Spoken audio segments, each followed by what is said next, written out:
যেখানে honourable supreme court আমাদের one of the division bench আমাদের হাইকোর্টের উনি বললেন যে আনসাকসেসফুল ক্যান্ডিডেটদের জন্য তুমি একটা অ্যাডিশনাল প্যানেল তৈরি করো, যদিও main panel was expire long back. Supreme court বললো যখন প্যানেল একবার এক্সপায়ার করে যায়, there can not be any further additional or anything can not. কোর্টে অসুবিধা বিষয়টা কি আছে এটা? এটা 2020 অতিরিক্ত প্যানেল ও আচ্ছা আচ্ছা আচ্ছা 2020 রিক্রুটমেন্ট প্রসেস। নিয়োগ প্রক্রিয়া অনুযায়ী আমাদের উপর একটা ডাইরেকশন ছিল ওই ডিসক্লোজ করার জন্য total affidavit has already been exchange. ওরা ওরা একটা হ্যাঁ, ওরা যদি আত্মপক্ষ সমর্থনের একটা কথা বলেছে, সুপ্রিম কোর্টের জাজমেন্টকে ওরা ব্যবহার করতে চাইছে। আমার মতে জাজমেন্টটা এখানে কার্যকর নয়।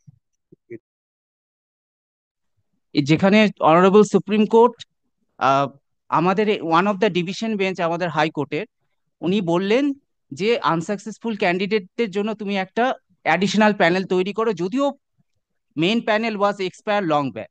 সেটা সুপ্রিম কোর্টে অ্যাসাইল হয়েছিল, ইয়োর লর্ডশিপ আমাদের বোর্ড অ্যাপিল করেছিলেন, এটা 2014 ডেটের অ্যাসপেক্টে। সুপ্রিম কোর্ট বললো যখন প্যানেল একবার এক্সপায়ার করে যায়, there can not be any further additional or anything can not be done. Kindly provide it. But আমি এফিডেভিট অফ সার্ভিসটা আজকের মধ্যে আমি ফাইল করছি। তাহলে আমি স্টেটের হয়ে অ্যাপিয়ার করছি।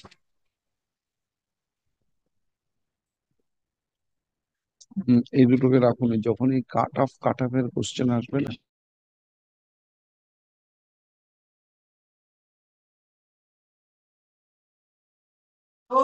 হুজুর, আমি রাজ্য সরকারের পক্ষ থেকে দাঁড়িয়েছি। আর আমি Come to your original language. Also, I'm for the state lordship led by Mr. Bimal Kumar Shai. He is on legs from 35, court number A category scale up pay, your lordship order, court fees and ABDO service. Deficit court fees there. Already. করে দাও। grateful lordship. এই এটা দিনাজপুর না, এটা এটা 11 grateful lordship. দাদা দিয়ে গেলাম। I am for the petitioner. My lord. I'm for the state, my lord. Only one petitioner. There is also that A category scale. well,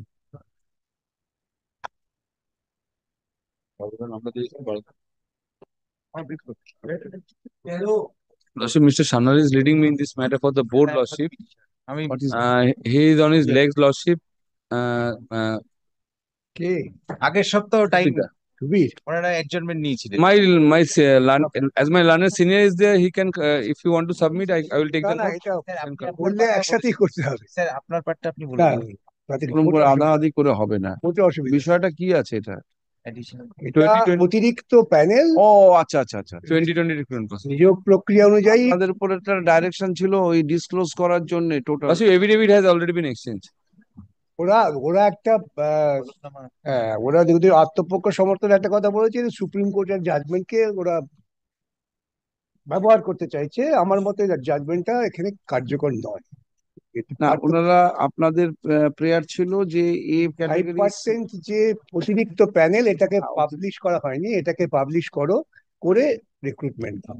ওরা বলতে চাইছেন যে অরিজিনাল প্যানেল সেটা এক্সপায়ার করে গেছে, তো অরিজিনাল প্যানেলের সঙ্গে এই অতিরিক্ত 5% প্যানেলের কোনো সম্পর্ক নেই। আছে বোধহয় দিব্যেন্দু চ্যাটার্জি বলেছিলেন যে অরিজিনাল প্যানেল এক্সস্ট করার পরেই অ্যাডিশনাল প্যানেলের তৈরি করার নিয়ম। যায়, সুতরাং এর সাথে এর কোনো কোনো সম্পর্ক যোগাযোগ নেই। যাই হোক, সুবীর যখন নেই তখন তো মানডে করতে হবে না, তাহলে নেক্সট থার্সডে করো। Next Thursday.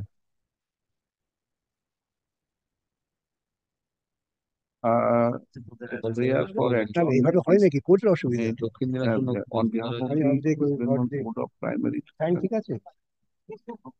accommodation is paid for, allowed. When? Thursday কখন? সামনে বৃহস্পতিবার। থার্সডে না, এই বাবু, এই দেখো খাতা দেখো। 27th আমি বলে দিয়েছি আজ। জজ সাহেবের যদি নামটা দিয়ে দাও। ডায়েরি দেখা যায়, তারপর ওনাকে নিয়ে এসে বসিয়ে রাখবো, হবে না, এটা হয় না। কি আছে? এই, তোমার দক্ষিণ না উত্তর?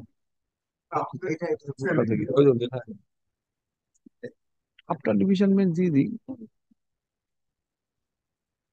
12টা। তাও তুমি তো 27 থাকছো তো, হ্যাঁ তাহলে হবে। হ্যাঁ, ওটা বাংলাতে লিখেছি। ঠিক আছে। Hearing of the matter be taken up at 12 noon. 12টা 12 on 27. 2 p.m. from 2 p.m. division bench. এই ওকে বলে 27 দিও। তারিখ 12টা, স্যার বলে দাও। টুডে ইজ আ লর্ডশিপ, বাংলায় মামলা নিচ্ছি সেজন্য বাংলাতে নামটাও লিখে দিচ্ছি। হ্যাঁ, বাহ বাহ সব বাংলায়, এভরিথিং ইজ ইন বেঙ্গলি। ভালো লাগলো।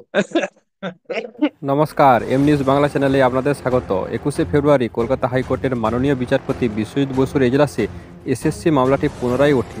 মামলাটিতে সুপ্রিম কোর্টের রায় অনুযায়ী পুনরায় হাইকোর্টে দায়ের করা হয়। মামলাটির পক্ষে লড়েছেন বিশিষ্ট আইনজীবী বিকাশ রঞ্জন ভট্টাচার্য ও তার সহকর্মীরা। এই মামলার মূল বিষয় ছিল সুপ্রিম কোর্টের পূর্বের রায়, যেখানে বলা হয়েছিল যদি যোগ্য ও অযোগ্য প্রার্থীদের যথাযথভাবে বাছাই করা সম্ভব না হয় তবে পুরো প্যানেল বাতিল করা হবে। বর্তমানে সেই প্যানেলের মেয়াদ প্রায় এক্সপায়ার হওয়ার পথে। তবে আইনজীবী বিকাশ রঞ্জন ভট্টাচার্য উল্লেখ করেন যে সুপ্রিম কোর্টের রায় অনুযায়ী 5% যোগ্য প্রার্থীদের তালিকা ঘোষণা করা হয়নি, যা এখনও বিবেচনার অপেক্ষায় রয়েছে। এই বিষয়ে কলকাতা হাইকোর্টের জাস্টিস বিশ্বজিৎ বসু মামলাটির শুনানির জন্য 27শে ফেব্রুয়ারি পরবর্তী তারিখ দিয়েছেন। এখন দেখার বিষয়ে মামলাটির চূড়ান্ত পরিণতি কী হয় এবং আদালত কী রায় দেয়। আপনারা যদি নতুন দর্শক হয়ে থাকেন তাহলে আমার চ্যানেলটিকে সাবস্ক্রাইব করুন এবং গুরুত্বপূর্ণ মামলার আপডেট পেতে আমাদের সঙ্গে থাকুন। নিত্য নতুন গুরুত্বপূর্ণ মামলার তথ্য পেতে বেল আইকনটি অন করুন এবং